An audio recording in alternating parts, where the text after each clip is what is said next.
नमस्कार मित्रों, आपका स्वागत है हमारे चैनल पर। आज की इस वीडियो में हम बात करेंगे भगवद गीता के पहले अध्याय की 45वें श्लोक के बारे में।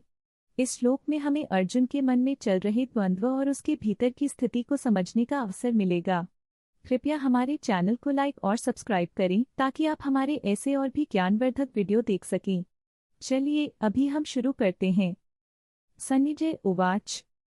सन्निजय ने कहा, इस प्रकार अर्जुन ने अपने परिवार के सदस्यों और प्रियजनों को देखकर उनके प्रति अपने प्रेम और करुणा से अभिभूत होकर युद्ध के प्रति अपनी इच्छा को छोड़ दिया।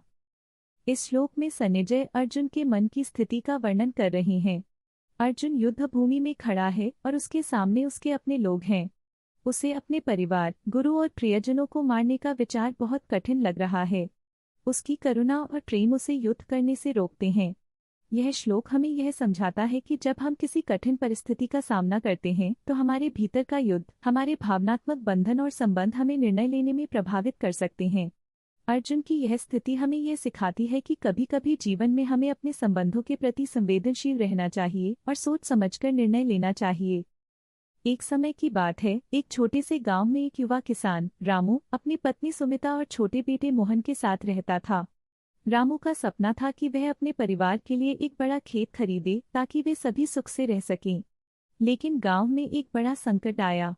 एक धूर्त व्यापारी ने गांव के सारे खेत खरीदने की योजना बना ली और सभी किसानों को परेशान करने लगा।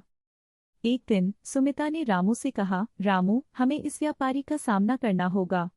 हमारे खेत हमारे जीवन का आधार हैं। लेकिन रामू बहुत सोच में पड़ा था। लेकिन सुमिता, क्या हमें उसकी शक्ति का सामना करना चाहिए? रामू ने कहा, वह बहुत ताकतवर है। अगर हम उसका सामना करते हैं तो शायद हमें नुकसान होगा। सुमिता ने कहा, लेकिन अगर हम डरते रहे तो वह हमें कभी भी नहीं छोड़ेगा। हमें अपने अधिकारों के लिए लड़ना होगा। रामू ने अपनी पत्नी की बात सुनकर सोचा। उसने अर्जुन की स्थिति को याद किया जब वह अपने प्रियजनों के खिलाफ युद्ध करने में संकोच कर रहा था। सुमिता, तुम सही कहती हो। मुझे अपने परिवार के लिए लड़ना होगा। हम सभी मिलकर उसका सामना करेंगे। उसने अपने गांव के अन्य किसानों को इकट्ठा किया और सबने मिलकर व्यापारी का सामना करने का निर्णय लिया। उन्होंने एकजुट होकर अपने खेतों की रक्षा की और अंततः व्यापारी को भागने पर मजबूर कर दिया।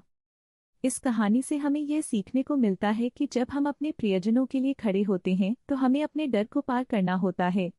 यह इस श्लोक की सिखाई हुई बात है। अंत में दोस्तों, अगर आपको यह कहानी पसंद आई हो तो कृपया लाइक और सब्सक्राइब करना न भूलें। ऐसे और भी ज्ञानवर्धक वीडियो के लिए हमारे चैनल से जुड़े रहें।